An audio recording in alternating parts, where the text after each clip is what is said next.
अक्सर आपने ये सुना होगा कि ये नीची जाति का है, इसके साथ मत जाना, ये अछूत होते हैं, ये बड़ी जाति का है, समाज में इनका बहुत बड़ा स्थान है। तो क्या आपको ये पता है कि इसकी शुरुआत कहाँ से हुई थी? क्या आज से 4000 साल पहले यही जाति प्रथा फॉलो होती थी या उस टाइम पे कुछ अलग होता था? तो आज हम इसी बात पे चर्चा करेंगे। नमस्ते दोस्तों, मैं हूँ जिग्गी और आज हम बात करेंगे भारत के कास्ट सिस्टम के बारे में कि ये कैसे शुरुआत हुआ था। आज से 4000 साल पहले से लेकर आज के टाइम पे 2026 तक इसका कैसा प्रभाव पड़ा है हमारे भारत में, हमारे समाज में, हम इस बारे में पूरे स्टेप बाय स्टेप समझेंगे। तो वीडियो की शुरुआत करते हुए हम चलते हैं आज से 4000 साल पहले, जब कोई जाति प्रथा, कोई धर्म नहीं था इस देश में। उस टाइम पे लोग छोटे गांव में या समुदाय में रहा करते थे। उस टाइम पे कुछ लोग खेती करते थे, कुछ लोग ज्ञान देते थे, कुछ लोग सेवा करते थे और कुछ लोग व्यवसाय करते थे। बट उस टाइम पे ऐसा छोटा बड़ा ऊंचा नीचा जैसा कोई सिस्टम नहीं था। सब कोई बराबर था, सब एक दूसरे के ऊपर डिपेंड थे। तो सब लोग एक साथ मिलजुल कर रहते थे। अब हम समय में थोड़ा आगे बढ़ते हैं वैदिक काल में। मतलब आज से लगभग 1500 से 1200 बीसी के आसपास, मतलब 3500 से 3000 साल पहले उस टाइम पे लिखा गया था ऋग्वेद। तो ऋग्वेद में एक कॉन्सेप्ट लिखा गया था पुरुष सूक्त का, जिसमें है वर्ण सिस्टम। तो वर्ण सिस्टम क्या है? वर्ण सिस्टम में मुख्य 4 रोल है, जो कि है ब्राह्मण, क्षत्रिय, वैश्य और शूद्र। और ये आया था पुरुष सूक्ता से। तो पुरुष सूक्ता क्या है? पुरुष सूक्ता कोई इंसान नहीं था, ये एक यूनिवर्स था। मतलब यूनिवर्स को ही पुरुष सूक्ता कहा गया। और ये जो हमारा सोसाइटी है, जो उस टाइम पे समुदाय होता था, उसको बोला गया शरीर। मतलब उसको एक इंसान के शरीर के साथ में कंपेयर करके ये 4 जो वर्ड है वो निकाला गया था। तो उसके हिसाब से पुरुष के मुख से ब्राह्मण की उत्पत्ति हुई है, पुरुष के बाजुओं से क्षत्रिय की उत्पत्ति हुई है, पुरुष के जांघ से वैश्य की और पैरों से शूद्र की उत्पत्ति हुई है। तो इसका मतलब ये नहीं था कि शूद्र सबसे नीचे है या ब्राह्मण सबसे ऊपर है। इसका सिंपल सा कॉन्सेप्ट ये था कि जो ब्राह्मण है वो ज्ञान देता है, इसलिए उसका मुख का ज़्यादा काम है। और जो क्षत्रिय है वो प्रोटेक्ट करता है, वो हमें बचाता है, इसलिए उसको बाजुओं से कंपेयर किया गया था। और जो वैश्य है वो जो है इकोनॉमी में हेल्प करता है, वो हमारे व्यवसाय में मदद करता है, इसलिए वो जांघ से उसको कंपेयर किया गया था, क्योंकि वो इधर उधर जाके काम करता है।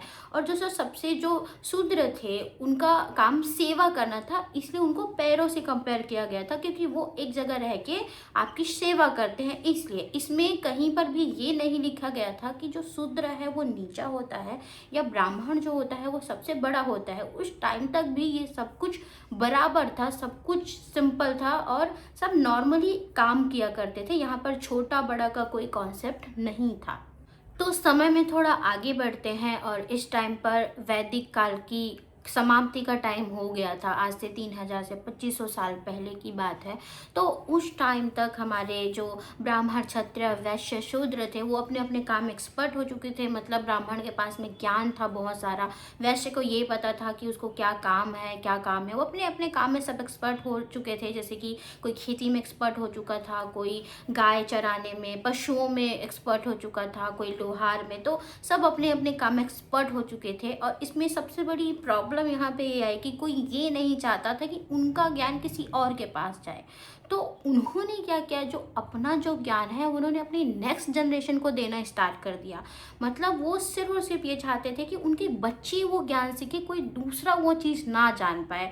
तो इस टाइम पर वो धीरे धीरे वो ये चीज़ें वंशगत होने लगी। ये जन्म से जो जाति बनती है उसकी शुरुआत होने लगी। तो अभी तक पूर्णतः जाति प्रथा स्टार्ट नहीं हुई थी, ये बस धीरे धीरे उत्पन्न हो रहा था। अभी पूर्णतः इसको बहुत बड़ा सोसाइटी बनने में अभी बचा हुआ था, बट शुरुआत यहाँ पे हो चुकी थी जाति प्रथा की थोड़ा थोड़ा सा। तो हम चलते हैं पोस्ट वैदिक काल में, जिसे महाजनपद काल भी बोला जाता है। तो इस टाइम पे 16 महाजनपद बने थे और इस टाइम पे ऑक्यूपेशन बेस्ड ग्रुप बन गया था। मतलब लोग अपने टाइप के लोगों के साथ रहने लग गए थे। जैसे किसी को खेती आती है तो वो अपने टाइप के लोगों के साथ रह रहे हैं, किसी को अलग व्यवसाय आता है तो अपने टाइप के लोगों के साथ में रह रहे थे, ब्राह्मण अपने टाइप के लोगों के साथ रह रहे थे, सेवा करने वाले अपने अपने टाइप के लोगों के साथ में रह रहे थे।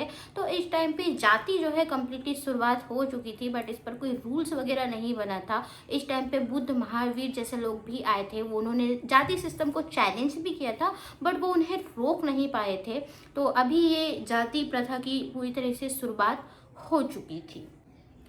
तो अब हम चलते हैं मौर्य गुप्त काल में। आज से 2200 से 1500 साल पहले ये भारत के जाति प्रथा का सबसे इम्पॉर्टेंट टाइम था, क्योंकि इस टाइम पर भारत में जाति प्रथा पूरी तरीके से लागू हो चुकी थी। यहाँ पर अब वर्ण जो था वो कर्म पे आधारित नहीं था, बल्कि जन्म पे आधारित था। मतलब अब ब्राह्मण का बच्चा सिर्फ ब्राह्मण बनता था, क्षत्रिय का बच्चा सिर्फ क्षत्रिय, वैश्य का बच्चा वैश्य और शूद्र का बच्चा सिर्फ शूद्र बनता था। तो यहाँ पर अब कर्म से आधारित नहीं था, बल्कि जन्मजात बन गया था। और इस पर बुक भी लिखी गई थी जो कि थी मनुस्मृति, जिसके बारे में आप सब ने शायद सुना होगा। तो मनुस्मृति में यहाँ पर जाति के हिसाब से काम बांट दिए गए थे कि जो ब्राह्मण होगा उसका काम सिर्फ और सिर्फ ज्ञान देना होगा और शूद्र का काम सिर्फ और सिर्फ सेवा करना होगा। शूद्र जो है वो सबसे नीचा होगा, वो अछूत होगा और उसको मंदिर जाने या फिर अदर जो काम करने की जो चीज़ें हैं उसकी आज़ादी नहीं रहेगी, वो सिर्फ और सिर्फ सेवा करेगा। तो जो जितनी भी जो अत्याचार स्टार्ट हुआ है दलितों के ऊपर, वो इसी काल से स्टार्ट हुआ है। तो अब हम चलते हैं मेडिएवल लेवल में। आज से 1500 से 800 साल पहले। तो इस टाइम पर हज़ारों जातियाँ बनी, लोग अपने अपने कास्ट के लोगों के साथ गांव बसाने लग गए, उनके साथ रहने लग गए, अपने अपने कास्ट के लोगों के साथ में शादी करने लग गए। और इस टाइम पर ही शिक्षा पर, मंदिरों पर बैन लगा दिया गया दलितों के ऊपर में, जो इतने सारे जो अत्याचार हुए। तो इस टाइम पर बहुत ज़्यादा बढ़ गया था।